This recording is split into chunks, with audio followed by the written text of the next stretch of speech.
the Chase Thomas Podcast, for people who have nothing but time to kill. Last week, their head coach here in the spring. So, and I'd forgotten that Lance Leipold got hired under similar circumstances with Les Miles at Kansas a couple years ago. So, you can find a great coach even this late in the process. It's not ideal, but we'll get into that here in a bit. But yeah, I don't know. I think that's an interesting one. I'll say on the Tennessee side of things, because I kind of was going back and forth on who right now is the most valuable, because like, you could make the case in some ways that it's just so funny, because I think Glenn Ellerbe has not developed anyone in-house yet, like any of his guys, but he turned Darnell Wright into a top 10 offensive tackle, a draft pick, NFL draft pick 2 years ago. Tennessee has been able to run the ball for 5 yards a carry, year in, year out, under Josh Heupel in 4 years. He just had Dylan Sampson, who was maybe the best running back in college football this year, not named Ashton Jeanty. You have an offensive line that doesn't ever really have a sack problem. They're able to patch it all together most weeks, even if things like last year where you're just banged up at right tackle with John Campbell and Dane Davis. Like, he's been able to do it with JUCO kids.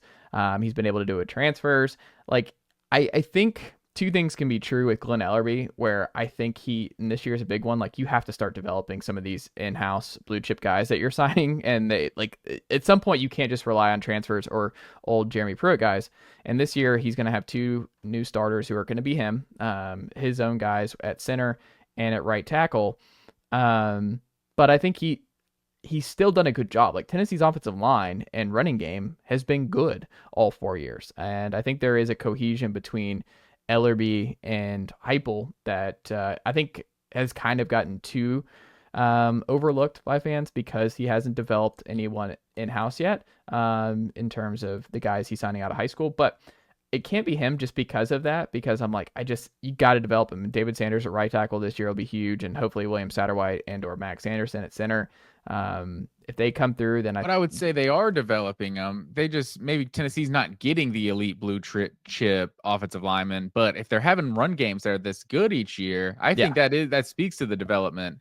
But actually recruiting to the big time level and getting a David Sanders, that's the next step, which they appear to be taking.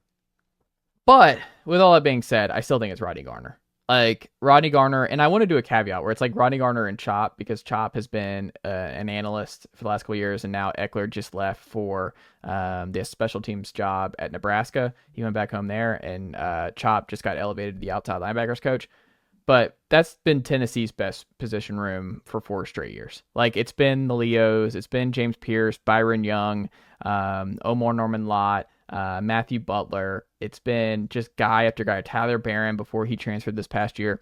It has to be Rodney Garner. Like, Rodney Garner, it doesn't matter how many years pass. Like, he is just so good. And this is still a trenches sport. And Tennessee has won games because their defensive line has just wreaked havoc. Like the Texas A&M game and South Carolina game in 23, where the offense didn't have it, but the defensive line was so good and so overwhelming that it just didn't matter. Like, his development of James Pierce was gigantic. His development of Byron Young, who came out of nowhere and is now a consistent player for the Rams, that's an all-time great story. But it's just, he has been so good at identifying talent and developing talent across the board. It's just like, I don't have to ever think about what Tennessee's defensive line is going to look like under Rodney Garner. Like, he wakes up and it's just, he wakes up and it's like, all right, how can I develop this next 4-star into a NFL guy in a couple years? And he rotates 13 guys. Like, he does everything well, where he keeps the veterans happy. He gets the young guys who you bring in some much needed snaps.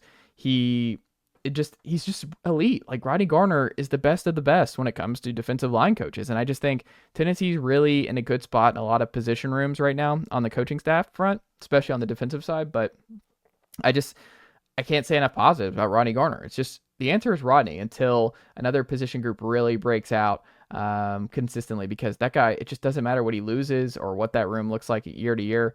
The guy he identifies talent really well. He develops talent really well. He handles the veterans really well. And Tennessee is one of the best defensive lines every year because of Rodney Garner. And I think it's the only unit you can count on to be elite in the SEC year in, year out with this team right now. Yeah, that's a good call. Rodney Garner is just, through the years, wherever he goes, they just produce great defensive linemen. So I definitely can't disagree with that. All right, sir. Well, that was fun. Here with some offseason Tennessee and Georgia content.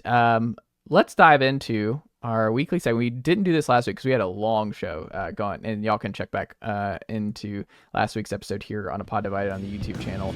Nicely done, nephew. The Chase Thomas podcast. Hell yeah.